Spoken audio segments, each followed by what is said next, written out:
नमस्कार दोस्तों, आज हम बात करेंगे संतुष्टता पे। संतुष्टता हमारे जीवन में होना क्यों ज़रूरी है और जब जब हम संतुष्ट नहीं होते अपने किसी काम से, अपने रिश्तों से या अपने जीवन से, तो हमें किन किन कठिनाइयों का सामना करना पड़ता है। चलिए बात करते हैं क्या है संतुष्टता, और इस पर बातचीत करने के लिए हमारे साथ डॉक्टर सविता दीदी। ओम शांति। ओम शांति। क्या है संतुष्टता, क्यों नहीं होती हमारे पास? जी, संतुष्टता जब होती है हमारे पास तो फिर हम खुश रहते हैं। माना संतुष्टता और प्रसन्नता का सीधा संबंध है। संतुष्टता ऐसे है जैसे कि वो गुणों में राजा के समान है। अच्छा। माना वो हमें राजा जैसी स्थिति का अनुभव कराता है ना। जैसे कबीरदास जी ने कहा, चाहा गई चिंता मिठी मनवा बेपरवाह, जिसको कछु ना चाहिए सो ही शहंशाह, है ना। तो जो व्यक्ति संतुष्ट होता है वो ऐसा महसूस करता है, एक शहंशाह की तरह महसूस करता है, क्योंकि उसके अंदर बहुत इच्छाएं नहीं है। तो जो प्राप्त है उसमें ही वो संतुष्ट रहता है। और वो हमारे मन को बहुत शांत और स्थिर रखती है। मन में कोई हलचल रहना या असंतुष्टता आएगी तो इच्छा से आती है। माना मेरी इच्छा है और वो मेरी पूरी नहीं हो रही। अब इच्छाएं तो कितने प्रकार की होती हैं इंसान के जीवन में। तो वो इच्छाओं के कारण जब वो पूरी नहीं हो रही तो व्यक्ति असंतुष्ट होने लगता है। आवश्यकताएं पूरी होती हैं, लेकिन आवश्यकताएं हमारी हद से अगर ज़्यादा बढ़ जाती हैं, जिसको हम लोभ भी कह सकते हैं ना। संतुष्टता के अपोजिट है, समझो हम लोभ में आ जाते हैं कोई भी चीज़ों के। इतना चाहिए, है ना, और इससे ज़्यादा चाहिए। अब जैसे मानो कोई व्यक्ति धन कमाता है तो अब वो इतना सफिशिएंट कमा लेता है कि अपने घर परिवार की व्यवस्था अच्छी तरह से चलती है, लेकिन इच्छा क्या होती है, मैं लखपति से करोड़पति बन जाऊं, है ना, इतना कमा लूं। या जो करोड़पति है वो समझता है इतने करोड़ से और ज़्यादा मैं डबल कमा लूं। तो यहाँ जब ये चीज़ शुरू हो जाती है तो फिर हम असंतुष्ट होने लग जाते हैं। पर क्या ये बुरा है ज़्यादा पैसा कमाना? ज़्यादा पैसा कमाना बुरा नहीं है, लेकिन उसके पीछे अपनी ज़िंदगी में बेचैनी पैदा कर लेना, ज़िंदगी में टेंशन पैदा कर लेना। आज कैसी भाग दौड़ की ज़िंदगी है, क्योंकि यही लोग समझते हैं कि धन में ही सब कुछ है, और ये जो हम स्थूल भौतिक साधन जमा करते हैं यही हमारा स्टेटस है, उसके पीछे ही भाग रहे हैं, इन्हीं इच्छाओं के पीछे भाग रहे हैं। तो है सब कुछ, शांति नहीं है जीवन में, खुशी नहीं है जीवन में। तो फिर उसके बाद क्या लगता है कि क्या कमा के क्या किया। आपने समझा? तो जीवन का जो अर्थ है वो कहाँ हमें महसूस होता है, जब हम संतुष्ट होते हैं। जी। तो संतुष्ट होने के लिए जैसे अक्सर सोसाइटी में कहा जाता है कि अभी कौन सा आपकी उम्र है संतुष्ट होने की, अभी तो कमाइए, ये तो उम्र है आपके कमाने की, अभी आप संतुष्ट हो जाएंगे तो आप तो जीवन में बेकार हो जाएंगे। क्योंकि कई लोगों का ऐसा भी मानना है कि संतुष्टता यानी पूर्ण विराम। आप संतुष्ट हैं, अब आप अपने जीवन से सेटिस्फाइड हैं, आपको कुछ नहीं चाहिए। पर ये तो एक मुझे मिथ लगता है आज के समय में कि कोई ये कहे कि मैं सेटिस्फाइड हूँ। कोई सेटिस्फाइड नहीं होता। संतुष्टता का अर्थ ये नहीं है कि हम आलसी हो जाएं, या जो हमें अपने कर्तव्य करने हैं वो हम नहीं करें, या हम धन नहीं कमाएं ना। ये भाव नहीं है कि हम अपने जीवन में उन्नति ही ना करें, जहाँ हम बैठे हैं वहीं हम बैठे रहें। भाव ये है कि जो हमें प्राप्त है उसमें हम संतुष्ट रहें। माना समझो मैंने जितना कमाया, है ना, जो भी हमने मेहनत की, जो भी हमें पुरुषार्थ करना है वो मैंने पूरी लगन से किया, मेहनत से किया। फिर जो प्राप्ति मुझे हुई, हो सकता है कि मेरी अपेक्षा बहुत ज़्यादा थी, उतनी नहीं हुई मुझे, लेकिन कम हुई पर हुई, होगी तो सही, मैं संतुष्ट हूँ। माना परिणाम में मैं संतुष्ट हूँ। अब आगे उसे मुझे कैसे वृद्धि करनी है वो फिर हम आगे उसको और सोच के उसको बढ़ाएं, पर ऐसा नहीं कि हम असंतुष्ट हो जाएं। जी है ना। तो संतुष्टता का ये भाव नहीं है कि हम जीवन में उन्नति ना करें। ये हम एक गलत फहमी रख लेते हैं कि अगर हम कोई इच्छा ही नहीं करेंगे अपने जीवन में तो हम आगे कैसे बढ़ेंगे। तो इच्छा रखना एक अलग चीज़ है और असंतुष्ट होना अलग चीज़ है।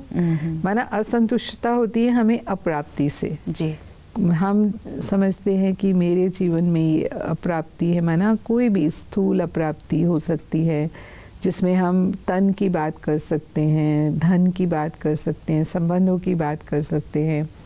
तो तन के लिए माना जैसा मैं अपना शरीर देखना चाहती हूँ वैसा मेरा शरीर नहीं है।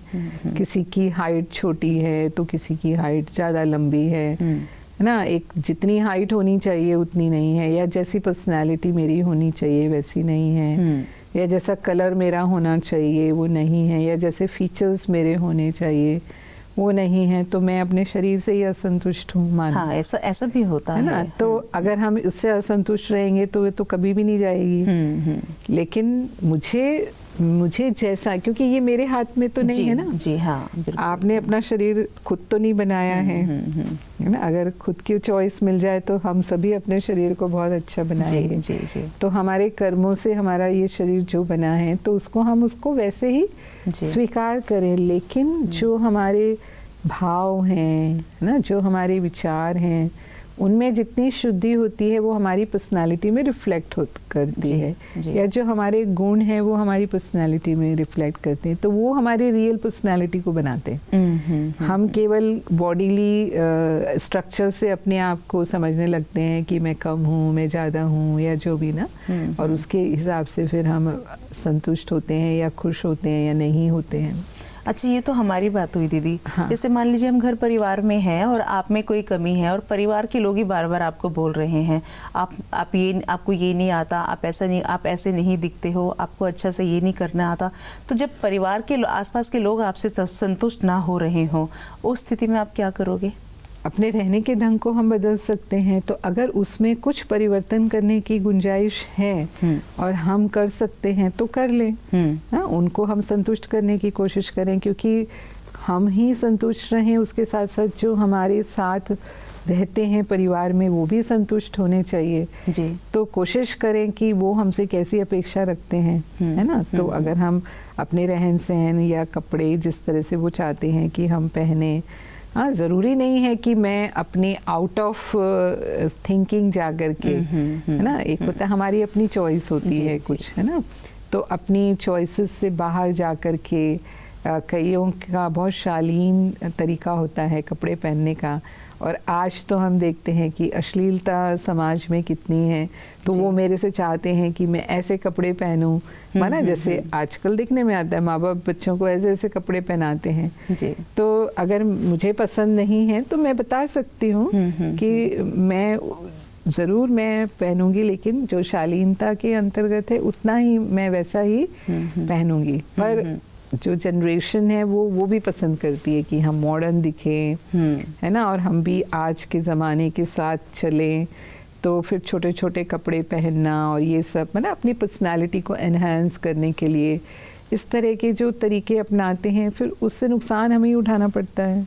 हाँ, वो तो एक बात है, लेकिन अब हम रहते हैं समाज में और अगर 10 लोग में से 9 लोग वैसे ही ड्रेसअप पहन रहे हैं तो आप कैसे अपने आप को मोटिवेट करोगे? पहने, मतलब पर जरूरी नहीं है ना कि हम आधे कपड़े पहने, ये तो हमारी चॉइस है ना। जी जी जी। उसी तरह के कपड़े पहने, लेकिन डिसेंट कपड़े पहने, है ना। तो उससे हमारी अपनी जो, जैसे हम कहेंगे कि अंदर की जो एक सुकून जिसे हम कहते हैं, है ना, वो हमें फील होगा उससे। और फिर दूसरे भी लोग जो कमेंट्स करते हैं, वो कमेंट या किसी की बुरी नज़र जिसे हम कहते हैं वो हमारे शरीर पर पड़े, इन चीज़ों से हम बच जाएंगे। जी जी जी जी।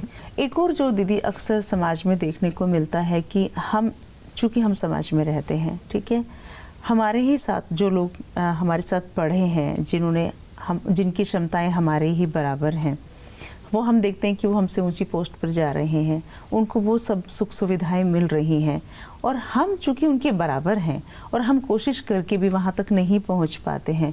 तो मैंने देखा है कि ये भी एक बहुत बड़ी असंतुष्टता का कारण इंसान के जीवन में बन जाता है।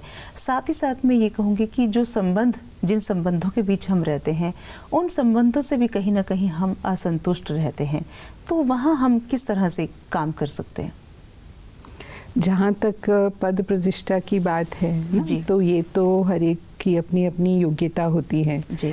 यहाँ पर हमें सेल्फ रियलाइजेशन करने की ज़रूरत होती है कि अगर मुझे उतनी सफलता नहीं मिल रही तो मेरे अंदर क्या कमी है और उस कमी को मैं कैसे दूर करूँ, है ना। कंपैरिजन करने का मतलब यही होता है कि हम उसे मेकअप कर पाएं और उस एबिलिटी को हम कैसे डेवलप करें, है ना, उस दिशा में अगर हम काम करें, नहीं तो फिर वो जेलसी में कन्वर्ट हो जाएगी, है ना, और वो हमारे लिए ही नुकसानदायक है।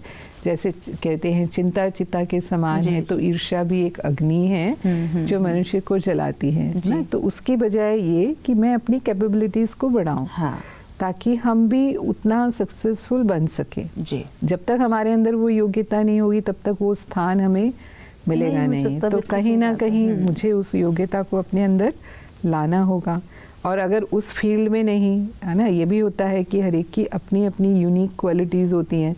मैं दूसरे को कॉपी कर सकूं ये कोई ज़रूरी नहीं है ना। तो फिर मैं अपनी यूनिक स्पेशलिटी को पहचानूं कि मैं क्या काम करूं, और उस पे काम करूं। तो हम कोई दूसरे फील्ड में बेस्ट कर सकते हैं, अगर उसी फील्ड में नहीं तो ये फिर हमें सेल्फ इंट्रोस्पेक्शन करने की ज़रूरत है। और जहाँ तक संबंधों की बात है, तो आपसी संबंधों में हम असंतुष्ट हो जाते हैं क्योंकि हम उनकी कमियां देखते हैं और उनकी कमियों के अनुसार मतलब हम चाहते हैं कि वो मैं जैसा सोचती हूँ वैसे होने चाहिए।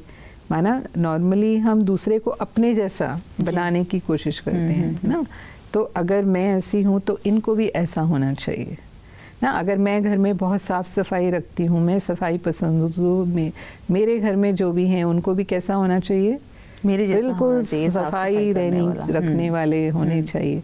अगर वो चीज़ों को इधर उधर रख देते हैं, फैला देते हैं, फेंक देते हैं, ज़्यादातर ऐसा ही घरों में देखने में आता है, तो फिर हम असंतुष्ट हो जाते हैं। उनकी इन आदतों से हम परेशान हो जाते हैं, तंग हो जाते हैं। माना ये तो एक एग्जाम्पल है, ऐसी कई बातें होती हैं जो दूसरों की जो हमें असंतुष्ट करती हैं। तो फिर यहाँ पर भी अब क्योंकि रहना तो हमें परिवार में ही है, रहना तो हमें उनके साथ ही है, तो फिर क्यों ना हम उनको समझ के चलें कि भाई इनकी आदत है, ठीक है। हमारा फ़र्ज़ होता है कि हम उनको सही बात बता दें, है ना, कि ऐसे नहीं, ऐसे करना चाहिए। बच्चे हैं तो उनको तो आप अच्छी तरह से बता सकते हैं। आपसे बड़े हैं तो शायद आप उनको इतना स्पष्ट रूप से नहीं बता सकें ना, लेकिन फिर भी आपका विचार क्या है वो आप दे सकते हैं, अपनी राय दे सकते हैं। अगर वो उस बात को कर पाते हैं तब तो ठीक है, और नहीं कर पाते हैं तो फिर वो जैसे हैं वैसे ही उनको स्वीकार करें, है ना। तो उनके साथ फिर हमको एडजस्ट होना पड़ेगा। तो वो मेरे जैसे हो जाएं, वो मेरे जैसे हो जाएं, संभव नहीं है, संभव नहीं तो है। मैं जैसे समझो अब अगर वो फैलाते हैं बार बार, मैंने जो एग्जाम्पल दिया, तो अब मैं सफाई पसंद हूँ तो निश्चित है कि मैं ही व्यवस्थित करके उसको रख दूंगी। लेकिन प्रश्न तो वही आता है ना कि कब तक। अब आपको तो जो कि समझ है तो आप ही बस बर्दाश्त करते चले जा रहे हैं, आप ही उस दिशा में काम करते चले जा रहे हैं, और सामने वाला कहीं ना कहीं इसको इस तरह से भी देखता है कि 2-4 बार बोलेंगे फिर तो कर ही लेंगे ना, सामने वाला तो कोई योगदान नहीं दे रहा उसमें। तो वो भी कहीं ना कहीं फिर ये होता है ना कि अकेले मैं ही क्यों करती चली जाऊँ। आप करने लगे हैं तो वो तो उल्टा उनके लिए और ज्यादा बेनिफिशियल हो गया कि चलिए ठीक है, 1-2 बार बोलना है फिर कर ही देना है। तो वहां भी कैसे आप संतुष्ट रखेंगे अपने आप को ना। हाँ, लेकिन यही है कि अगर हम असंतुष्ट होते हैं तो वो हमारे लिए ही परेशानी का कारण, या कहेंगे हमारे लिए ही अशांति का कारण बन जाता है ना। तो फिर उसके दूसरे इफेक्ट भी होने लगते हैं ना, हमारे रिश्तों पर भी उसका असर आएगा। ये सारी बातें हैं। तो फिर हमें ये देखना है कि हाँ वो किस हद तक बदल सकते हैं। जैसे मैंने कहा कोशिश हम करें कि बताएं ज़रूर उनको, लेकिन दूसरों की लाइफ हमारी कंट्रोल में तो पूरी नहीं होती है। तो वही होता है कि हम अपने आप को बदल सकते हैं। तो ये दूसरों को इंस्पायर ज़रूर करता है कि चलो आपने 10 बार किया तो भी एक बार उसको लगेगा ज़रूर कि मैं ऐसा कर लूँ। जैसे मैं एक एग्जांपल देना चाहूँगी कि 2 फ्रेंड्स थे, और वो हॉस्टल में रहते थे। जैसे पढ़ने के लिए बच्चों को आजकल बाहर रहना पड़ता है। अब दोनों के बिल्कुल अपोजिट आते हैं। जैसे एक जो है वो बहुत सफाई पसंद और दूसरा बिल्कुल, तो उसको बड़ी इरिटेशन होती थी क्योंकि जैसे ही वो कमरे में आता था वो ठीक करता था सब, और वो बिल्कुल सब इधर उधर बिखरा देता था, बहुत परेशान होता। तो वो अपने सेंटर से जुड़ा हुआ था भाई, जो बहुत सफाई रखता था। तो उसने बहन जी को बताया कि बहन जी ऐसे मैं रह रहा हूँ और मुझे बहुत दिक्कत होती है। तो बहन जी ने कहा कि अब आपको रहना है उसके साथ, क्योंकि वो दोनों शेयर कर रहे थे जी। तो अब आप ये देखो कि उसमें क्या क्वालिटी है। चलो ये तो उसकी बुरी आदत है, लेकिन कुछ अच्छी बात भी है उसके अंदर। तो उसने कहा हाँ, बहुत अच्छी कॉफ़ी बनाता है वो, तो जब भी कॉफ़ी बनाता है मुझे पिलाता है। और मेरे घर में हमारी कंडीशन, मतलब घर की फाइनेंशियल कंडीशन बहुत अच्छी नहीं है, तो कभी कभी मेरे घर से पैसा आने में देरी होती है, तो फिर वो मदद कर देता है मेरे को। तो उसने कहा जब वो गंदा करता है ना तो तुम याद करो, हाँ, उसकी वो क्वालिटीज याद करो। हाँ, कि देखो वो मेरे को मदद करता है, वो मेरे के लिए कॉफी बनाता है, ये मत सोचो कि ये गंदा करता है। जी, मतलब जी, हाँ, हाँ, हाँ। तो उसने कहा ठीक है। तो उसने फिर ऐसे ही, तो मतलब उसके बाद उसको जो बहुत स्ट्रेस हो जाता था उसके बिहेवियर से, वो जैसे कि हाँ, उसका नजरिया बदल गया। हाँ, होने सही लगा। बात है, बिल्कुल। तो कुछ समय चलता रहा ऐसे, और फिर एक दिन उसका जन्मदिन था, ये भाई का। तो जन्मदिन के दिन जैसे कि केक काटने वाली बात थी, तो उसने बोला, जो फ्रेंड था उसका, उसने बोला कि मैं तुमको सरप्राइज दूंगा।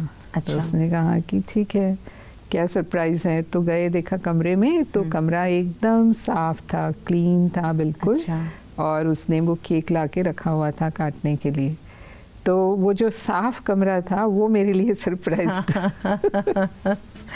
कितनी सुंदर बात है। हाँ, है ना। तो थोड़ा समय उसको मेहनत करनी पड़ी उस बात के लिए, लेकिन वो गुण उसमें ट्रांसफर हो गया बाद में, कि उसने रियलाइज किया कि ये सफाई पसंद है तो मुझे सफाई रखनी चाहिए। वहाँ पे शायद वो फैक्टर भी काम कर रहा था कि अब इसने मुझे कहना छोड़ दिया, क्योंकि उसने उसके प्रति पॉजिटिव एटीट्यूड रखना शुरू कर दिया ना। तो फिर अब उसका भी नजरिया इस तरह का हो गया कि वो भी पॉजिटिव हो गया कि ठीक है। तो ऐसे ही हम दूसरों को सूक्ष्म रूप से इंस्पायर कर सकते हैं। माना अगर हमें किसी को, अब हम डायरेक्ट कहेंगे तो वो नहीं मानेंगे, लेकिन हम इसको कहते हैं मन से हम उनको वो पॉजिटिव थॉट देते रहें, है ना, कि ऐसा करना है, ऐसा करना है, तो वो भी काम करता है। ये काम करता है। हाँ, हाँ। जैसे अभी आपने सुनाया। हाँ, तो वो उससे उसमें चेंज आएगा, है ना। तो हम मतलब इस तरह से अपने आप को संतुष्ट रखें और दूसरों को भी संतुष्ट करें। जी, हमारे संबंधों में हमें हमारा ये भी लक्ष्य होना चाहिए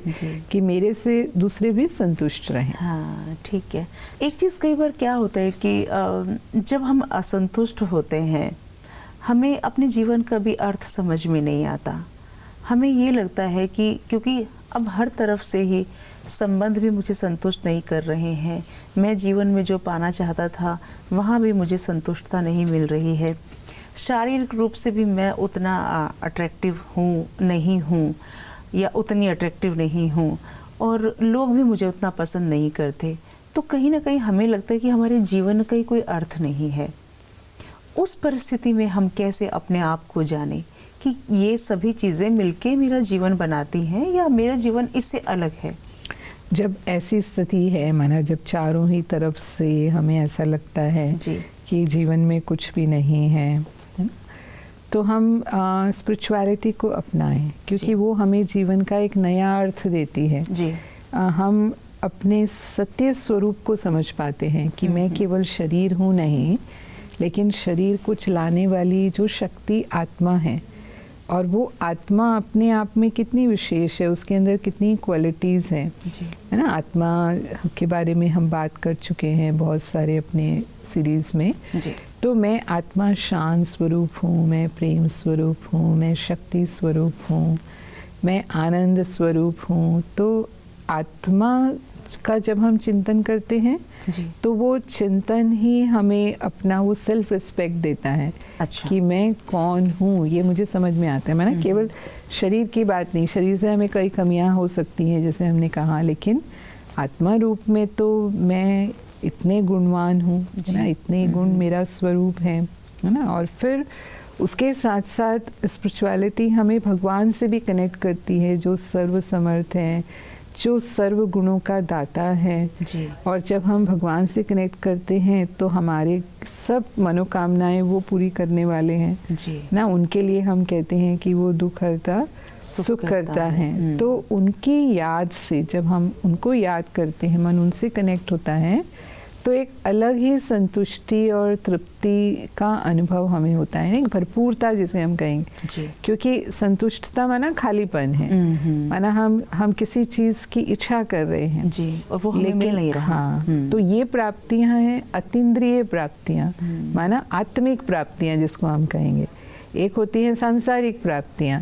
हाँ, हमारे जितने भी संत हैं, महात्मा हैं, उनको कोई सांसारिक प्राप्तियां नहीं हैं जो हमने बात की कि ये पद नहीं है, मुझे ये प्रतिष्ठा नहीं है, ये धन नहीं है, ये शरीर नहीं है। जी हाँ। लेकिन फिर भी वो आनंद में रहते हैं, फिर भी वो खुशी में रहते हैं। तो कौन सी प्राप्ति है? यहाँ तक कि इस प्राप्ति के लिए महात्मा बुद्ध जो राजमहल में पैदा हुए, राजाई कुल में, जी, जी। तो राजमहल छोड़ करके वो जंगल में आ गए। या महावीर स्वामी भी जो थे वो भी महलों में राजकुमार थे वो, लेकिन वो भी त्याग तपस्या के मार्ग पर आ गए। तो कौन सी प्राप्ति की इच्छा थी उनको? जी, जी, है ना। तो ये हमारे जीवन का उच्च उद्देश्य है। जी। तो जब हम इसमें लग जाते हैं तो इन सब बातों से अपने आप ऊपर उठ जाते हैं। बिल्कुल सही बात दीदी। हमें लगता ही नहीं कि मुझे ये चाहिए, मुझे ये चाहिए। जी, जी, है ना। जो भी मेरे पास है, इवन नहीं भी है तो भी हम संतुष्ट महसूस करते हैं अपने आप। बहुत बड़ी बात है। एक होता है सब कुछ है फिर भी लगता है कुछ नहीं है, और एक होता है कुछ नहीं है फिर भी लगता है सब कुछ है। जी, जी, जी, तो ये स्थिति का जो अनुभव हमें होता है वो स्पिरिचुअलिटी से होता है। बिल्कुल, बहुत सुंदर बात दीदी, बहुत सुंदर। संतुष्टता मतलब हमारे खुद के भीतर है तो हम संतुष्ट रहेंगे, अन्यथा हमारे पास सब कुछ होगा और अगर हमें ये लगता है कि हम असंतुष्ट का भाव हमारे अंदर है तो फिर हम सब संतुष्ट हो भी नहीं पाएंगे, सब कुछ होते हुए भी। बहुत सुंदर जानकारी दीदी, इसके लिए आपका बहुत बहुत धन्यवाद। ओम शांति। ओम शांति। तो दोस्तों, आज की बातचीत में हमने जाना कि जो संतुष्टता है वो हमारे भीतर होनी चाहिए। अगर हमारे पास अच्छा पद है, अच्छी गरिमा है, मान है, सम्मान है, हम शारीरिक रूप से भी सुंदर हैं, धन संपदा संबंध सब बहुत अच्छे हैं, और अगर हमारे अंदर ये भाव जन्म ले लेता है कि ये सब कुछ जो है मेरे लिए उतना पर्याप्त नहीं है जितना होना चाहिए, तो सब कुछ होते हुए भी आप असंतुष्ट ही रहेंगे। आप अपने आप को जानिए, क्योंकि संतुष्टता चीज़ों में, लोगों में नहीं है, संतुष्टता आपके मन के कहीं भीतर है। जब आप खुद से संतुष्ट होना सीख जाएंगे तो ये सब चीज़ें आपको पर्याप्त लगेंगे। एक नए विषय के साथ फिर आपके सामने हाजिर होंगे, तब तक के लिए दीजिए इजाज़त। नमस्कार। ओम शांति।